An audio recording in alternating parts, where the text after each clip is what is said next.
Imagine a misty coastal town called Camden, Maine, hugged by Penobscot Bay where the Atlantic laps at rocky shores, sailboats bob like gulls, and the Camden Hills rise green and jagged under a sky streaked with dawn's silver. Here, in a shingled cottage with a sloped roof and a porch dripping with sea spray, Edward, Ed, Thornton and Margaret, Meg, Walsh lived, their 36 years of marriage a lighthouse beam, once steady, now flickering, until, at 59, in the damp chill of March 2023, they crumbled. Not with a crash of waves or a storm of cries, but with a soft fade, like fog swallowing a lantern, a moment where they stood in the parlor, the stove crackling, and felt the light dim. They'd raised a son, filled a home with the pulse of coastal life, and now, in the stillness, the beacon was dark. He was a sailor, his hands rope-burned, guiding boats through the bay's moods. She was a knitter, her fingers nimble with yarn, weaving sweaters that warmed the town. By their late 50s, their beam had scattered to mist, leaving only the creak of planks where voices once called. Picture this, two souls stepping from a faded glow, into a world they'd forgotten how to chase, Ed with his helm, Meg with her needles, until, by 62, they sail new horizons in the wild, briny shimmer of New England's coast. Step back to 1986 and see them meeting at a dockside lobster bake on Camden Harbor, the air thick with steam and the tang of clams, the sun sinking behind Mount Batty in a blaze of gold. Ed, 23, leans against a piling, his oilskin slick with mist, his brown hair wild from a day tacking sails, a net of lobsters swinging from his arm.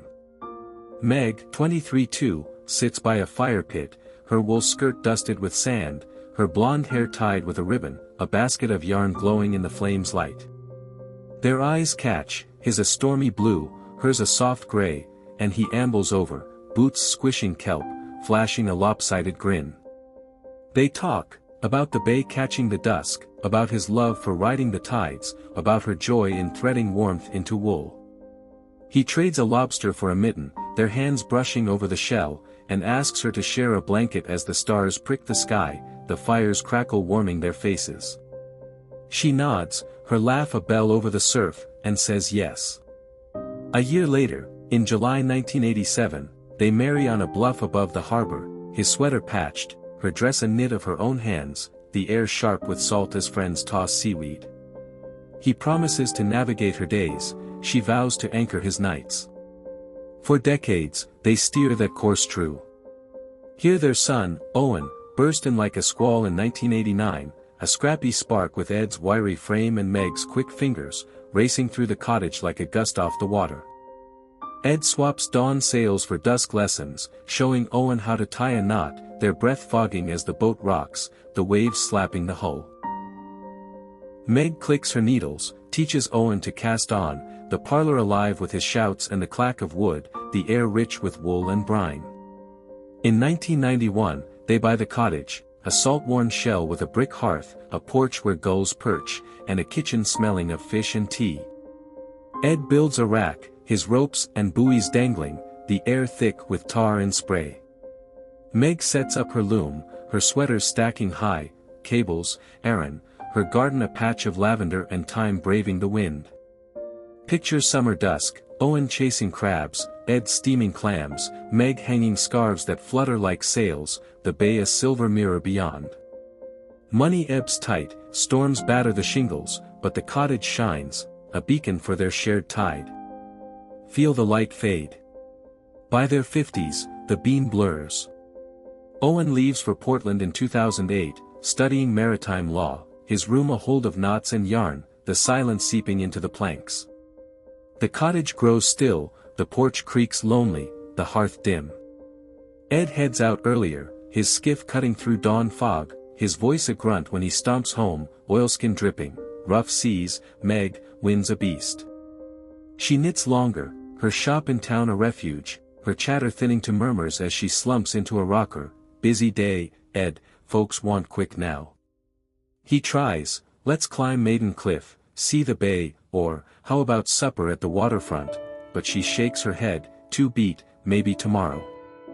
They eat apart, him with a cold chowder by the rack, her with bread in the nook, the garden ragged, their words drowned by the foghorn's wail.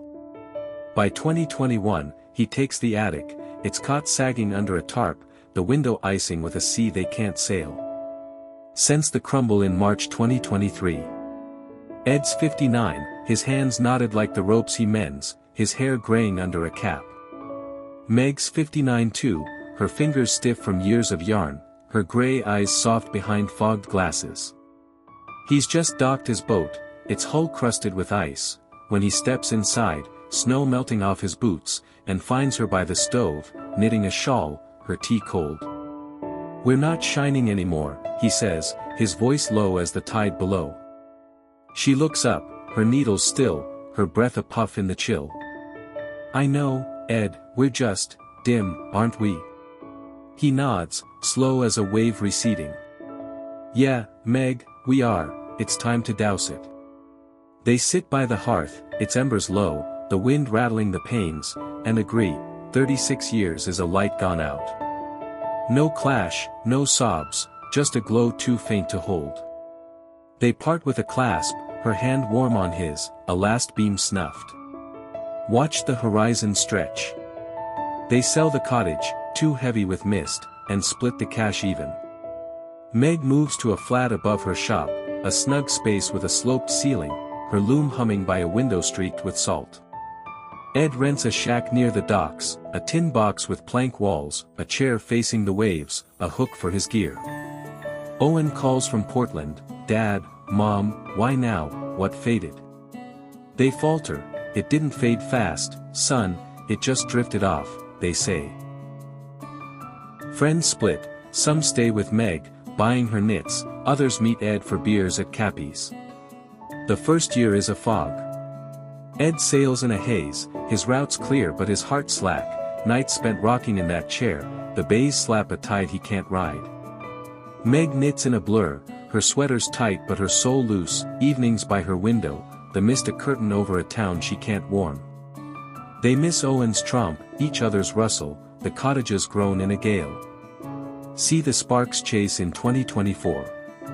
At 60, Ed joins a kayaking club, a flare after a fisherman brags about the coves, his hands trading helm for paddles, slicing through Rockport Harbor's swells. He tips, his balance off from years on deck, but he rows on, hooked on the glide, the spray on his face, the water glinting blue. The crew is hardy, retirees, a young sailor, a widow named Ruth who paddles with a steady stroke and a thermos of rum. They meet weekends, weaving bays, the sun glinting off the waves, seals bobbing nearby. Ed buys a kayak, a scratched fiberglass with a green hull, and rows solo one dawn, the hills waking in gold as he rounds a point. It's not swift, but it sails, a horizon chased anew. Meg, at 60, takes up birdwatching, grabbing binoculars from a shop on Main Street, her hands swapping yarn for lenses, scanning the skies over Curtis Island. She squints, her eyes slow from years at a loom, but she spots on, drawn to the wing, the wind on her cheeks, her first find, a puffin, logged in a book. Feel them soar by 61. Ed sells his skiff, buys a bike, a gray Specialized with a rack, and pedals the coast to Owl's Head, his kayak strapped tight, the breeze sharp against his chest. He's not fast, riders pass, Ruth teases, but speed's not it, the chase is, the bay a new tide to ride.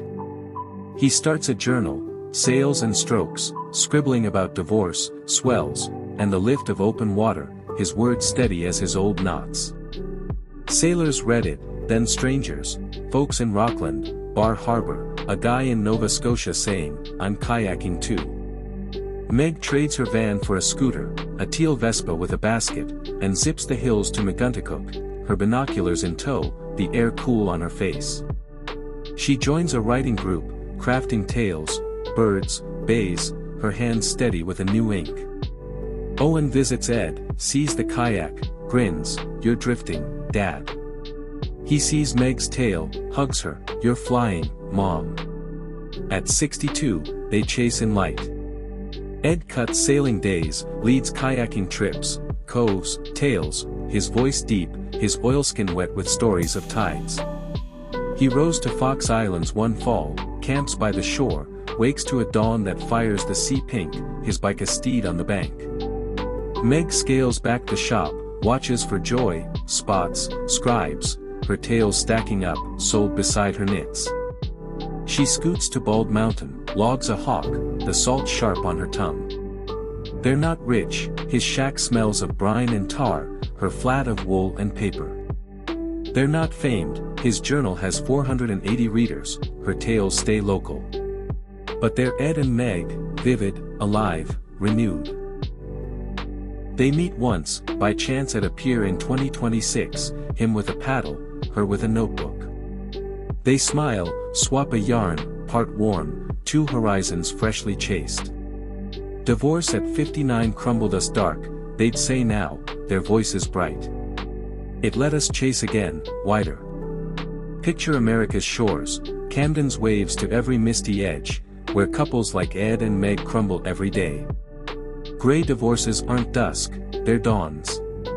I'm Jordan Lane, and this is Gray Divorce Diaries. Their tale is real, raw, radiant, reborn. If it sails you, subscribe. Every day, a new story, people like us, chasing after 55. You're not alone. Let's chart your course together.